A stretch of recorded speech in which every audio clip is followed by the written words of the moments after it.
السلام علیکم ورحمۃ اللہ وبرکاتہ۔ بسم اللہ الرحمن الرحیم۔ رب اشرح لی صدری ویسر لی امری واحلل عقدۃ من لسانی یفقہوا قولی۔ الحمد للہ رب العالمین۔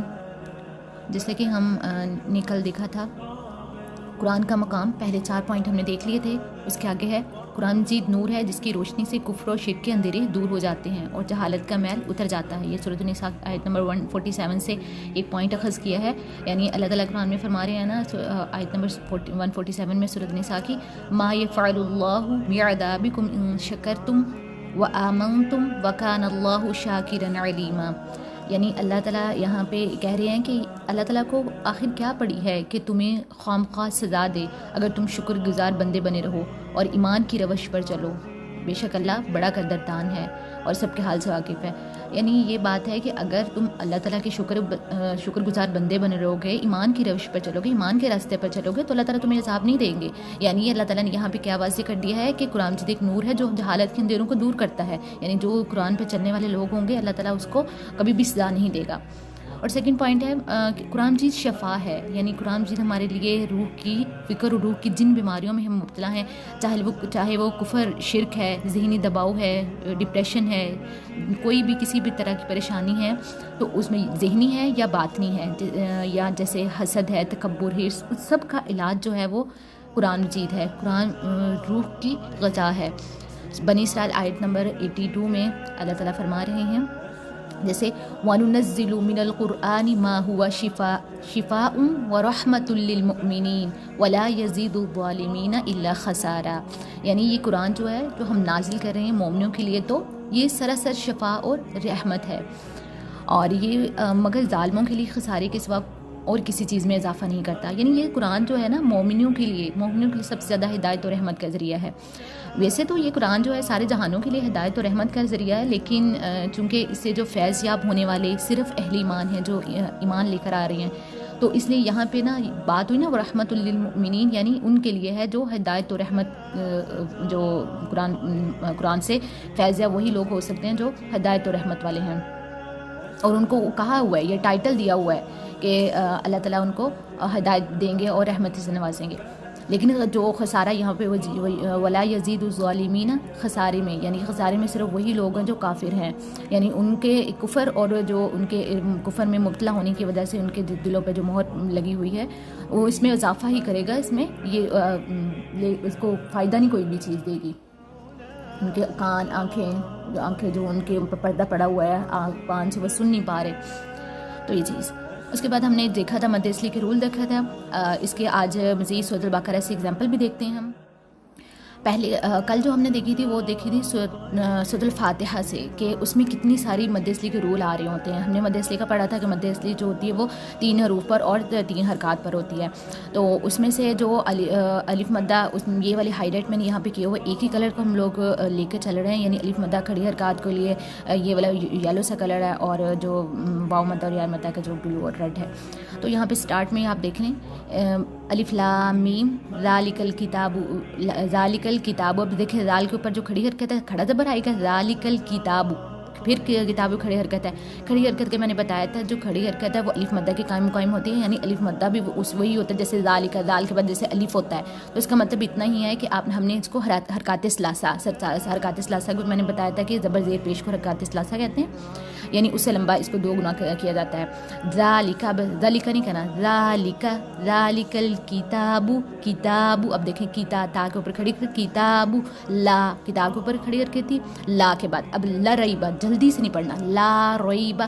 جو ہم رول پڑھتے جا رہے ہیں نا اس کو آپ نے دھیان سے دیکھنا ہے، کیونکہ یہی اصل بیس ہے مد اصلی کا، غنہ کے اور نون ساکن تنوین کے میم ساکن، یہ 3-4 رول ہیں جو بہت کامن ہے۔ اور مد اصلی کا تو ایک آیت میں دیکھیں آپ یہاں پہ کتنے ہائی لائٹ کیے ہوئے ہیں کہ کتنے زیادہ رول جو ہیں وہ ایک ہی آیت میں آپ کو مل جائیں گے۔ لا ریب فیہ، اب دیکھیں فیہ پہ جو ہے نا وہ میں نے ہائی لائٹ کیا ہے کہ یہاں پہ یا مدہ ہو رہی ہے، فی یعنی یا ساکن ہے، اس سے پہلے فا کے نیچے زیر ہے، فی ہدل للمتقین، اب ہدل للمتقین کین کے پھر یا مدہ ہو رہی ہے، الذین پہ پھر یا مدہ، ذین ٹھیک ہے، یؤمنون واو مدہ، پھر بالغیب ویقیمو کی پہ پھر یا مدہ، اور منہ پہ واو مدہ ہو رہی ہے، واو ساکن سے پہلے پیش آ رہا ہے۔ یقیمون الصلاۃ، صلاح کے اوپر لام کے اوپر کھڑی حرکت ہے. ومما، ومما میم کے بعد اب دیکھیں الف آ گیا ہے تو اس کو اپنے جلدی فوراً نہیں ادا کرنا، یہ آپ نے دھیان دینا ہے. ومما ما، ٹھیک ہے. رزقناہم، رزقنا کو ينفقون پہ پھر واو مدہ آ رہی ہے. والذین یہ مدہ ہے. اور یؤمنون پہ پھر واو مدہ بما، کیونکہ ابھی ہم نے مد منفصل متصل کا نہیں پڑھا تو اس لیے نا بما انزل پہ ہم جو الف مدہ کریں گے. لیکن اگر یہاں پہ مد آگے بڑی آگے مد متصل منفصل تو ہم لوگ جو وہ والی مد کی کرائٹیریا یعنی اس کو 4 to 5 کاؤنٹ ہم لمبا کرتے ہیں. تو لیکن یہاں پہ یہ ہے کہ ہم نے ابھی مدثلی کا رول پڑھ رہے ہیں تو ہم اس کو کاؤنٹ کر سکتے ہیں. فی الحال آپ کے سمجھانے کے لیے میں نے اس کو بھی ہائی لائٹ کر دیا ہے، لیکن جیسے جیسے ہم آگے پڑھتے رہیں گے نا تو بما انزل اس میں جو بڑی مد منفصل ہو رہی ہے چھوٹی مد ہے تو اس کو ہم لوگ اتنا لمبا کر دیں گے 3 to 4 کاؤنٹ. بما انزل، انزلہ کے بعد ہے پھر وہ ماں پہ وہی مد منفصل ویسے ہو رہی ہے لیکن الف مدہ بھی ہم کہہ رہے ہیں. بالآخرات پہ کھڑی حرکت ہے. یوقینون، اب دیکھیں یو پہ بھی واو مدہ اور قینون پہ بھی واو مدہ، یوقینون واو مدہ. اور اولئک علی ھدی من ربہم واولئک هم المفلحون واو مدہ. اور ان الذین پہ یہ مدہ. یہ تو ہو گیا ہمارا پچھلے والا پریویس لیسن کا ہوگا. اب ہم آج والا جو لیسن دیکھیں گے وہ ہم دیکھیں گے غنہ کا. اب یہ چیز ہے کہ غنہ، غنہ کا جو لغوی معنی ہوتا ہے گنگناہٹ، یعنی جو گنگنانا کوئی بات، وہ ایک ایسی آواز ہے جو نون اور میم کو ادا کرتے وقت ناک کی جڑ میں پائی جاتی ہے. اور ناک میں آواز لے جانے کو کیا کہتے ہیں ہم؟ غنہ کہتے ہیں. اور یہ کتنے حروف پر ہوتا ہے؟ 2 حروف پر ہوتا ہے. حروف حرف غنہ پہلا کون سا ہے؟ نون مشدد، ٹھیک ہے. ایک نون ہے ایک میم ہے. ویسے یہ جو حروف حرف غنہ جو ہے نا وہ 2 ہیں، نون اور میم. ان دونوں کی ذات میں ہی غنہ پایا جاتا ہے. لیکن یہ ہے کہ ہم اس کے آگے ٹائپس دیکھتے ہیں کہ کب غنہ جو زیادہ واضح ہوتا ہے، یعنی کس مقدار کیا ہوتی ہے. یعنی یہ دونوں جو حروف ہیں نا یہ خشوم سے ادا ہوتے ہیں. جب ان پر شد آ جائے تو وہاں پہ غنہ کرتے ہوئے ناک میں آواز لے جا کر ایک الف کے برابر ہم ٹھہرتے ہیں. اچھا، اب خشوم جو ہے وہ کسے کہتے ہیں؟ یعنی ناک کی وہ جڑ جہاں غنہ ٹھہرتا ہے. اور اس کی مثالیں بھی ہم آگے بھی انشاءاللہ تعالیٰ دیکھیں. جیسے ان، اب دیکھیں یہ آپ نے دھیان رکھنا ہے. جیسے ان، اب ایک تو اس میں غنہ کا رول آ رہا ہے اور اس کے علاوہ آپ نے یہ بھی دیکھنا ہے کہ ان نون کے بعد الف نہیں ہے. اگر الف ہوتا تو پھر ہم اس کو لمبا کرتے انا، لیکن اب الف نہیں ہے تو ہم ان، اب اتنا ہی کرنا ہے اس کو انا. اکثر بچوں کی یہ مسٹیک جو ہے نا یہ آتی ہیں کیونکہ یہ غنہ کو نون مشدد اور میم مشدد کو نا لمبا کر دیتے ہیں. جیسے انا کر دیتے ہیں، ایسے نہیں کرنا. ان، ان، من، ٹھیک ہے. من اور عم، دیکھیں عما کو بھی اکثر لمبا کر دیتے ہیں. عم، عم. ثم زیادہ تر آتا ہے. عم تو نبا میں آ رہا ہے لیکن ثم زیادہ تر جو ہے ثم زیادہ یوز ہوتا ہے تو ثم ما کو اس کو ثم ما کر دیتے ہیں. تو یہ آپ نے دھیان رکھا. ثم اب یہاں پہ آیا ہے لما. یہ آپ نے لمبا کرنا ہے، اس کو لمبا نہیں پڑھنا، لمبا نہیں پڑھنا. لما، لما، ما میم کے بعد الف مدہ ہو رہی ہے تو اس وجہ سے لما. اس کے بعد ہمارے یہ دیکھتے ہیں غنہ کی اقسام ہے. غنہ کی 2 اقسام ہے، غنہ آنی اور غنہ زمانی. یعنی اب یہ یہاں پہ دیکھیں یہ والا خشوم ہے، یہ میں نے آپ کو بتایا تھا ناک کے بانسری میں سے جو غنہ ادا ہوتا ہے خشوم سے. یہ غنہ آنی، غنہ آنی جو ہوتا ہے یہ نون اور میم کی ذات میں پایا جاتا ہے. یعنی یہ اس کے بغیر نون اور میم ادا ہو ہی نہیں سکتے. یعنی اس کو کہہ لیں گے صفت بھی اس کو کہا جاتا ہے، صفت لازمہ کہا جاتا ہے. یعنی اس سے صفت غنہ بھی کہا جاتا ہے، صفت لازمہ جو ہے. اور اچھا غنہ آنی کو نا آپ غنہ اصلی بھی کہہ سکتے ہیں، غنہ ذاتی بھی کہا جا سکتا ہے. یعنی اس کی یہ نیم ہے نا غنہ آنی، غنہ اصلی، غنہ ذاتی. یہ اس کے نام پوچھے بھی جا سکتے ہیں آپ کے غنہ آنی کے اور کیا نام ہے اس طرح.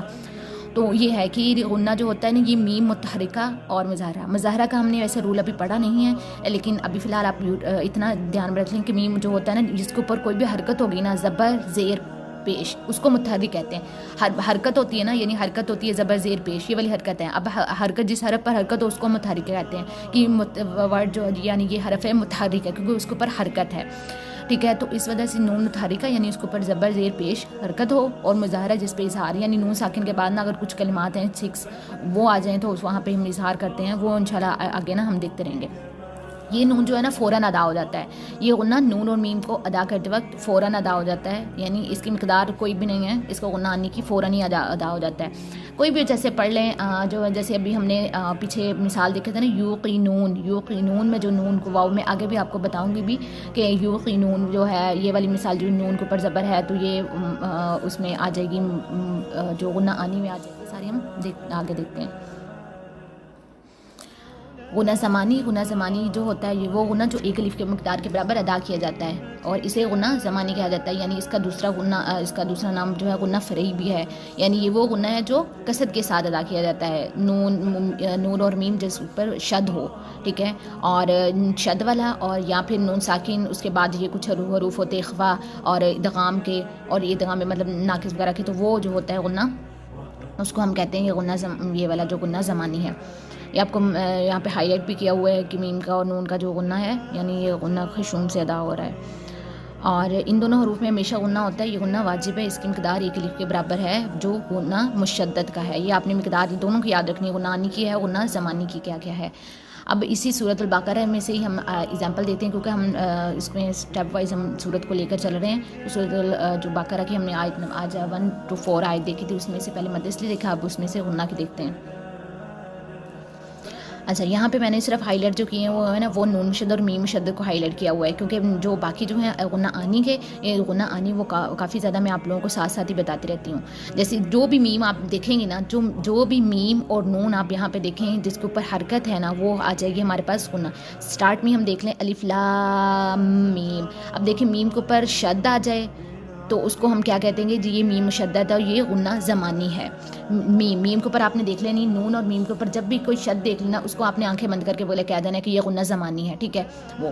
لیکن آگے جو غنہ آنی ہے نا, غنہ آنی کو بھی ہم آگے دیکھیں گے کہ غنہ آنی میں جو ہے اس کے حرکت والا تو آپ نے سمپل لگا دینا ہے, حرکت زبر زیر پیش جس پہ آ گئی وہ تو ہم نے کہہ دینا غنہ آنی ہے. جیسے ہم دیکھتے ہیں ہدی للمتقین. اب دیکھیں یہ للمتقین میں جو میم ہے نا, میم یہ والا میم کے اوپر پیش ہے, تو اس والے پیش کو یہاں پہ یہ دیکھیں للمتقین, متقین میں جو میم ہے اس کے اوپر پیش ہے, تو اس والے ہم کو اس کو کہیں گے کہ یہ والا جو ہے میم ہے یہ غنہ آنی میں ہے, ٹھیک ہے.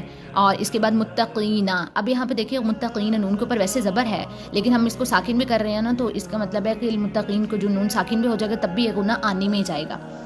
اور اس کے بعد اللہ دین, اب یہاں پہ دیکھیں اللہ دین نون کے اوپر جو زبر ہے, زبر یہ والا غنہ آنی میں آنا ہے. یؤمنون کے جو میم ہے یہ بھی غنہ آنی میں, نون بھی آگے نو کا, یؤمنو اور نون دونوں پیش والا نون اور زبر دونوں نون جو ہے غنہ آنی میں آنا ہے.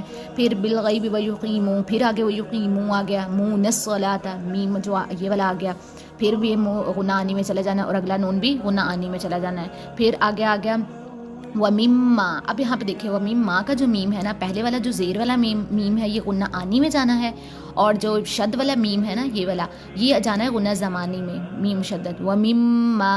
وَمِمَّا اس کے بعد الف مدہ بھی ہو رہا ہے تو اس کی مقدار بھی آپ نے اچھے سے ادا کرنی ہے. اس کے بعد اگر رزقناہم ينفقون, رزقناہم یہ والا میم ویسے ساکن ہے, اس کے بعد مطلب حرکت والا آ گیا, تو یہ ویسے تو غنہ آنی میں جانا ہے, لیکن پھر بھی آپ آگے نا ہم دیکھ لیں گے اس کو مزید بھی تاکہ آپ لوگوں کو اچھی طریقے سے سمجھ آ جائے. اب یہاں پہ نا ينفقون کا جو نون ہے یہ اصل میں اخفا ہو رہا ہے, تو یہ والا جو اخفا کا نون ہے نا اس کو وہ نون یہ غنہ زمانی میں جاتا ہے.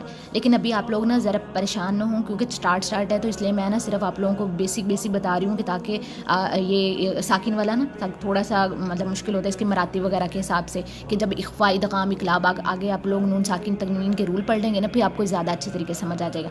لیکن اگر آپ فی الحال اتنا بھی یاد رکھ لینا کہ جو نون مشدد اور میم مشدد جو ہوتا ہے نا وہ غنہ زمانی میں اور متحرک جو ہے نا وہ غنہ آنی میں آنا ہے, تب بھی آپ کا ٹھیک ہے, اتنا کنسیپٹ بھی بس بہت ہوتا ہے. والذین پہ جو نون ہے, والذین نون کے اوپر زبر ہے یہ والا غنہ آنی میں, یؤمنون کا نون جو ہے غنہ آنی میں, دونوں نون غنہ آنی میں آنے ہیں. بما انزل جو ہے اس کا پھر دیکھیں گے ساکن کو, بما کا جو میم ہے یہ غنہ آنی میں, ٹھیک ہے. اور وما کا پھر وما انزل کا پھر آگے وما کا میم غنہ آنی میں, من قبل کا میم جو ہے غنہ آنی میں, اور یوقنون من ربہم علی ہدم من ربہم ہدم من ربہم، اس کی مقدار علی ہدم من ربہم علی ہدم ہدم. اب یہاں پہ جو غنہ ہوگا یہ غنہ زمانی ہوگا. ربہم واولئک هم المفلحون، ہم المفلحون پہ جو میم ہے نا یہ والا میم بھی اور مفلحون کا جو میم ہے دونوں پیش والا جو میم ہے یہ والے اس میں آئیں گے غنہ آنے میں. ٹھیک ہے. ان الذین اصل میں غنہ میم شد جو کی تو 3 کا تھیں لیکن نون مشدد کی صرف ایک کی تھی تو اس لیے میں نے یہ والا بھی ہائیڈ آؤٹ کیا تھا. ان الذین یہاں پہ ٹھیک ہے. ان الذین اس کی مقدار بھی ان الذین یہ والا جو نون ہے یہ مشدد میں اور دینہ پہ جو آخر میں نون ہے وہ ہے غنہ آنے میں.